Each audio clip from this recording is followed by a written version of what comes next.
Thank you very much for giving me the opportunity. So now I will start my presentation on the innovation in aquaculture technology for climate resilience, the current trends and the future prospectors. So this is what given by the organizer. So I hope I can brief you something with the FAO, but instead of the real current technology and innovations, because basically I'm not working with the research institute now. So my current job is mainly to work with the global food security as well as the policy and the governance for the sustainable aquaculture. So what I would like to present to you is what from FAO side we have doing for the whole society or for the whole sectors. So greetings from Rome, Italy. I know it's afternoon in Bali, Indonesia, but it's still morning time in Rome. So basically all we know, aquaculture sector provide food for all the people, in particular for those people living along the coast area or water shared area. And also they provide job opportunities for all the, for the society, and also in relation to the education and also for the training of all workers, our officers in the sector, and also they generate some income for the society. So in particular through the marketing and the value adding, our value chain approaches.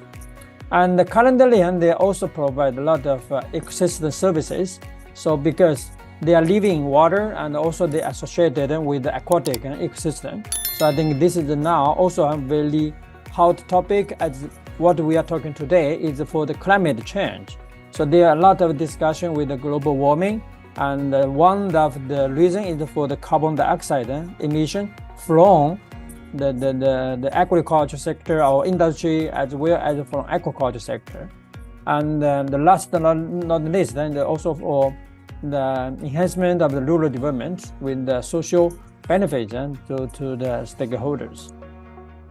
So when we talk about the climate change, I think we always talk about the direct or indirect pathways through which they may affect with aquaculture.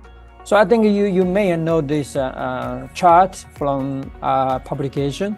So basically you see under the climate change, there are lots of we call the factors to be related with aquaculture.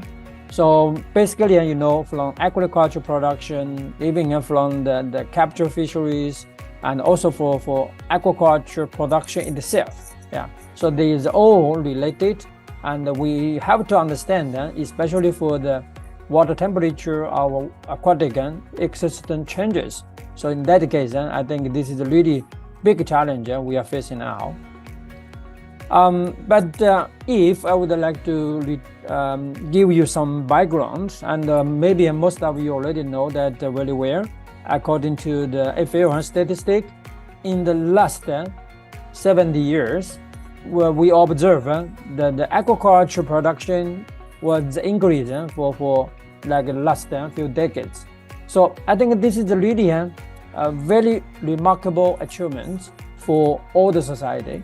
And I would like to say this trend will continue, because one is for the global population is increasing, and there's a high demand for aquatic food. And also aquatic food could contribute to the world food security. And this is basically, I think we all know that a lot. And also we all appreciate the contribution of aquatic food from marine captures as well as aquaculture. So I think this is a significant contribution from the fisheries and aquaculture sector. So when we talk about the Asia or in the world perspective, Asia definitely is the number one in the world. And of course, we are enjoying a lot with the aquatic food for the society as well as the community. So no need to say that the big numbers here up to 2021, because that's the latest data in FAO. But of course, we all recognize of the inland aquaculture and the marine, our coastal aquaculture, which is much related with our livelihood for our community on the coastal or for the inland area. And this one, I think also you will easily to understand, because I try to highlight on the diversity of aquatic food. That means we have fin fish, crustaceans, and mollusks, where we call aquatic animals. But also we have seaweeds and the macro algae. That means we also include some plant-based. So, and also there are some ornamental shell and pearls. So this is what I say is for the value and perspective. They're also contributing to the global economic growth. So that's what I just mentioned for the income generation as well as the livelihood support. If I would like to bring you some of this updated information in the last 3 decades, that means since 1992 up to now, you will see the growth of each category. I mean, for the fin fish and the crustaceans and the mollusks and also other animals, including algae, they are all increasing very significantly in the last few years. Why? That is because of the demand and also the consumption of the local people. So I think this is quite good because we consider the aquatic ecosystem was composed with animals and plants, right? Our algae. So they are consistent, the full ecosystem, and we all understand what we can utilize. Those could be used as food, and some of them could be used as like ornamental fish or other income generation, sometimes we call the cash crop. So in that case, we all understand that all category is important. And in particular, like in Asia, we also enjoy a lot of algae. So I think this also has very significant contribution from the aquaculture sector. So here I think you can see very clearly up to 2021, the production from aquatic animals contribute about 50%, is 49.9, and if we include the algae, it's about 57.7. So why we didn't include much of algae? One is because of the wet, the wet. we used to use to that and to refer, not the dry matter, but including the wet we are used for the statistic. But you see, and here it's almost up to 60%. So we are really very proud of this aquaculture contribution to the total society. So this one is more clearly to see the total production with aquatic animals and algae now is already higher than the capture production, which is also very important in supporting our aquatic food. So that's why we see there's a very big promise in the aquaculture development. And if I would like to mention a few of those top 5 countries in the aquaculture sector.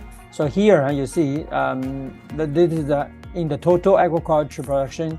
We realize China, India, Indonesia, Vietnam, and Bangladesh, they're all from Asia. So I think this is really very proud, right? And also in the Europe and the Americas, they have some, but they're not yet having this big amount. So what I would like to highlight today is although we are talking about climate change and also we are talking about a lot of factors, challenges to aquaculture development, we are still was on a high demand to supply the nutritious food for all the people on the planet. So we just received the data. You see from our FAO data, we see there is about 800 million people, they are undernourished. That means they are not having enough of quality of healthy food for their daily life. So this is really a very big challenge for all of us, and including those factors like climate change, definitely, and they are also affecting the production from aquaculture sector, right? Yeah. So here, basically, we see there's a big demand to support of aquatic food to benefit for all the people. So this is what we call for the food system transformation. That's what I just talked about from the agriculture, but also into the aquaculture and the livestock and forestry. They all produce food for the people. And water definitely is a big resources for all. So I think this is really very important. So I would like to highlight again is for the diversity of the commodities from aquatic food. Yeah, now we use aquatic food because before, maybe some of you know, we are using seafood, but this is not really the real meaning, because now we are using aquatic food or aquatic products, right? So all this is really quite related to the contribution, yeah, from aquaculture, our fisheries sector. So what I would like to say here is for the contribution to the aquatic food. It is here, like you see, and the consumption of aquatic food was almost double in the last few years. So this is also compare with other like mutton, beef, chicken, all those animal proteins intake for the people. So what we understood is from the sustainable aquaculture development, we would like to consider all different scenarios. So here actually we made some very moderate estimation for the future of the sector. So here actually you see there is a lag.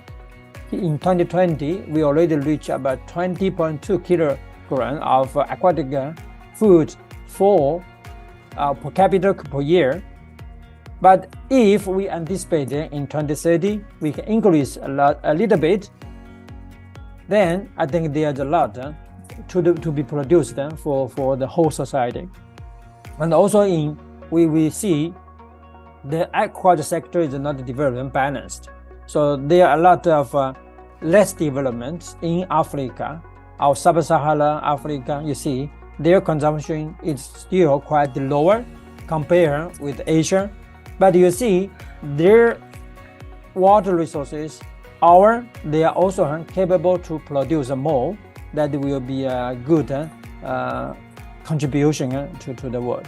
So that's why we would like to say there are a lot of good experiences from Asia that could be benefited to the African community. So this is something I just want to highlight here.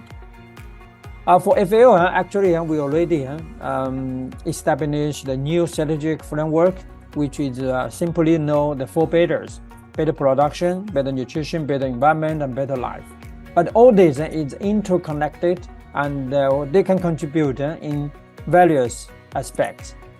And also from the fisheries and the aquaculture sector, we have also make a proposal for the blue transformation. That means to increase the aquatic food contribution to the daily consumption.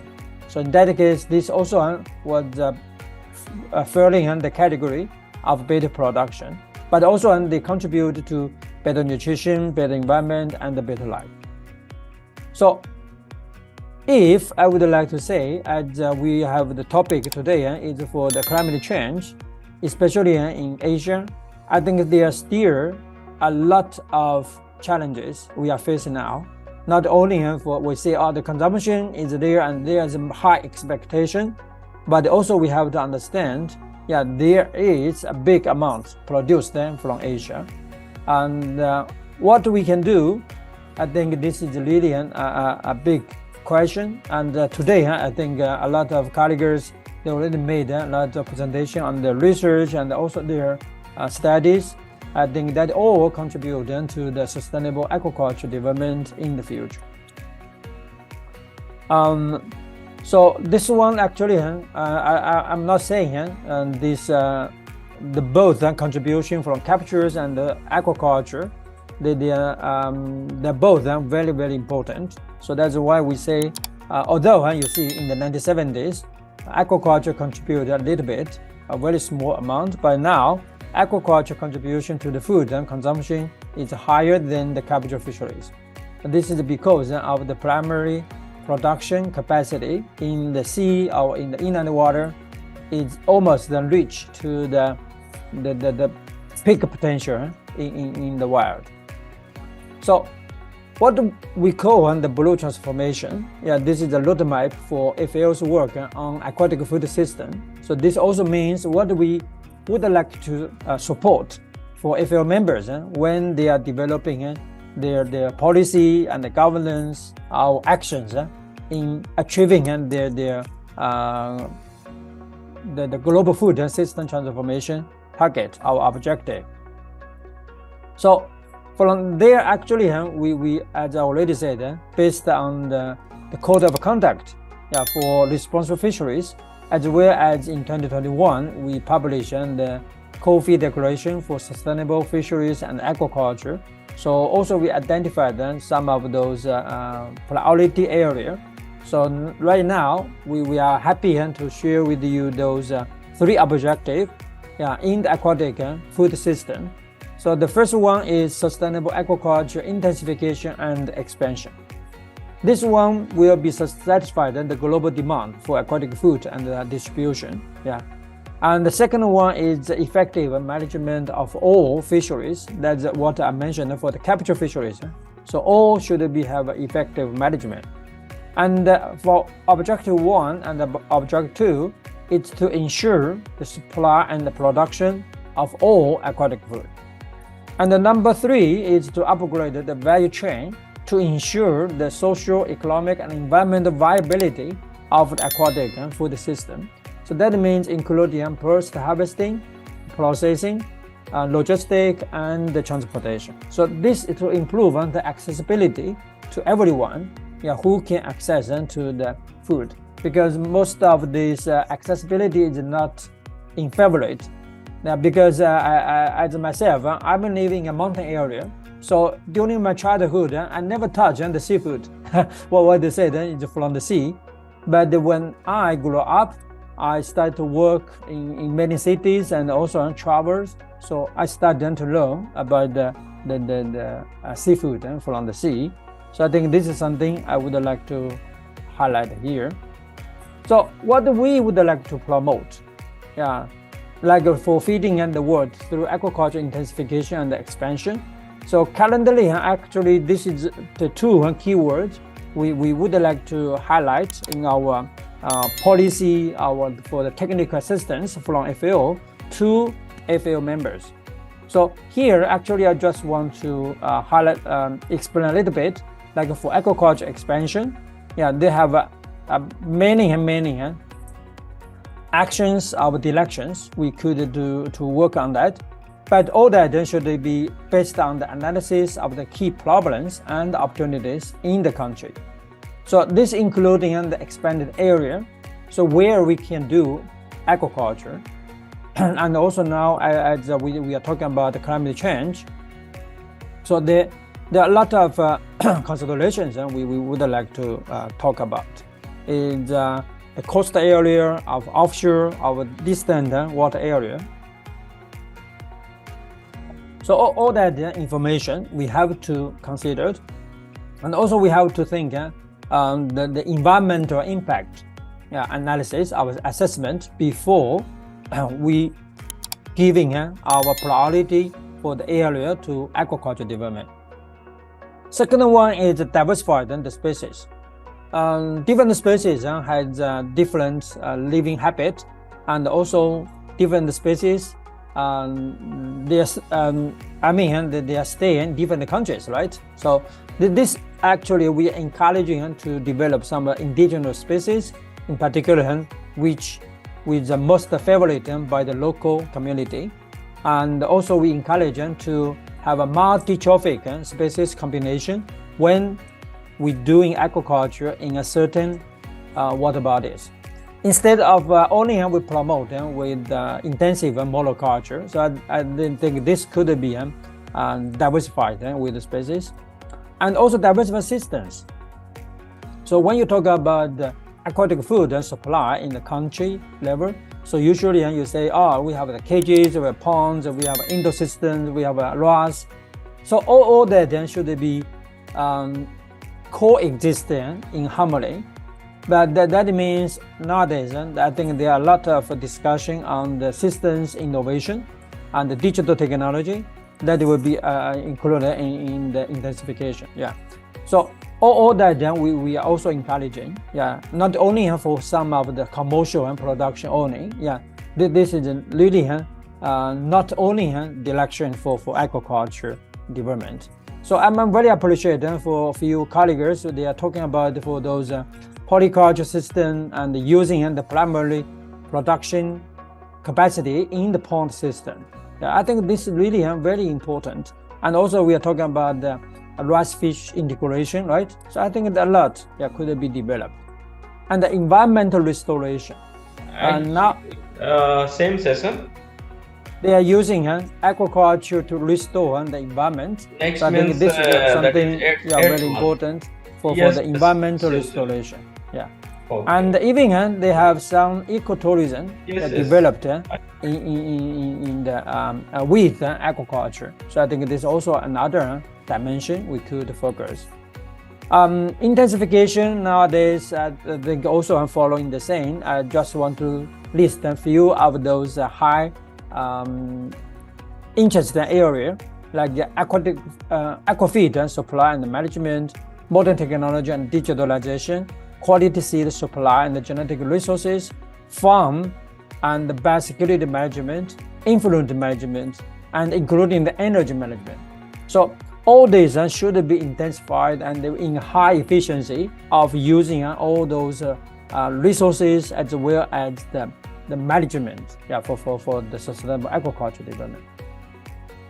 But of course, we're also encouraging to carry out the cross-cutting issues like mainstreaming the nutrition, empowering women, attracting the youth and climate changes and the biodiversity. So all that then should be included in the sustainable aquaculture development. And also we encourage participatory and partnering, building capacity, and the knowledge sharing, policy support, and the monitoring data collection. Yeah.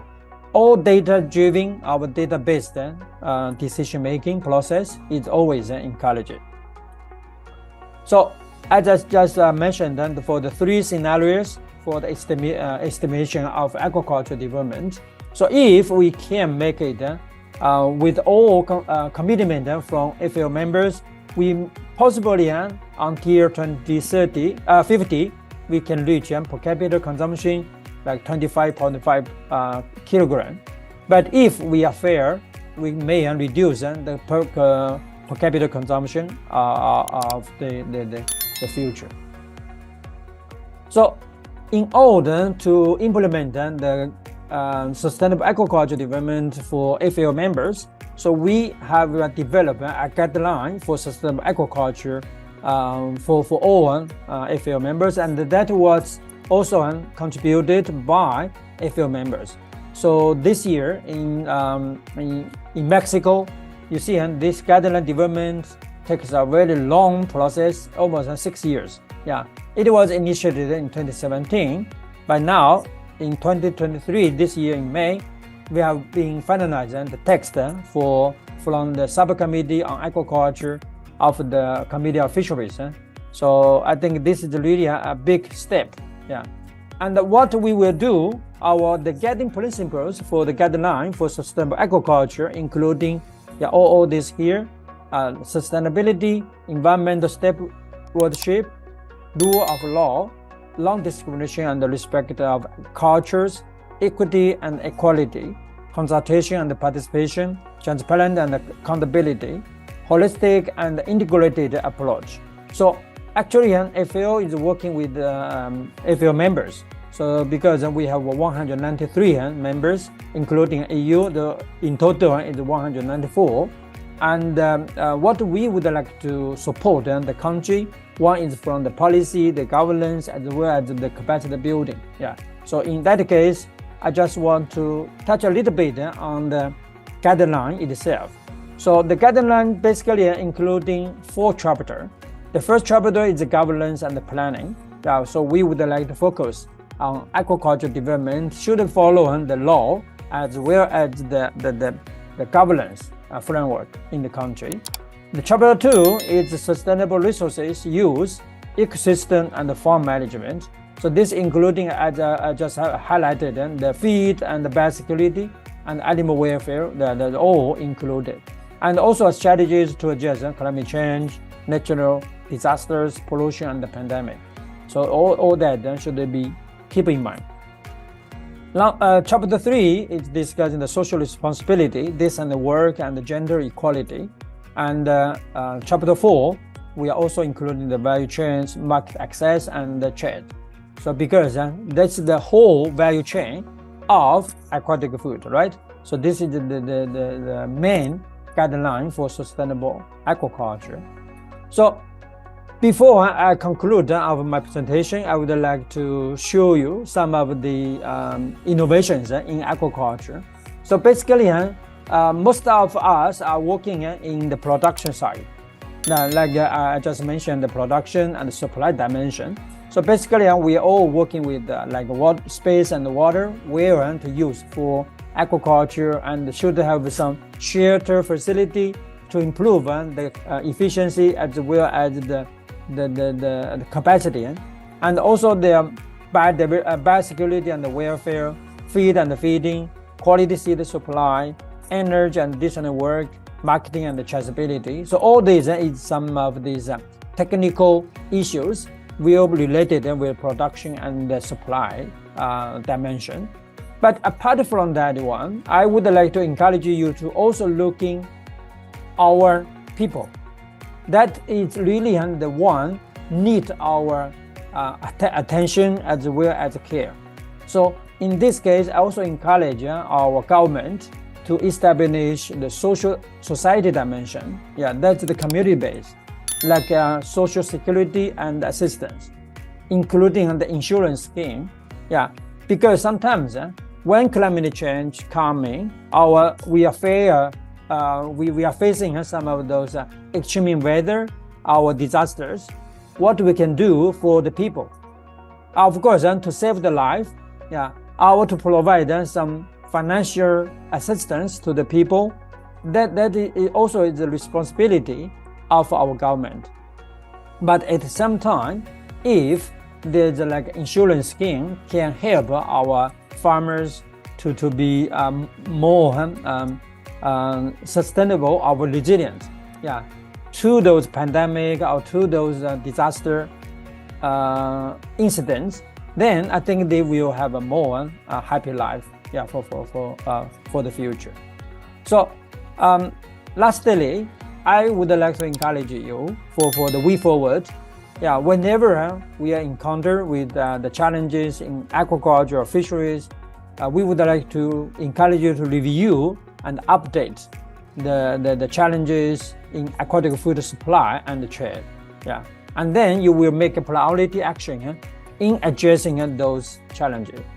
And also enhance the national capacity building for fisheries and aquaculture sector, including the governance, the policy side support, as well as the following, encouraging research and education and the development support.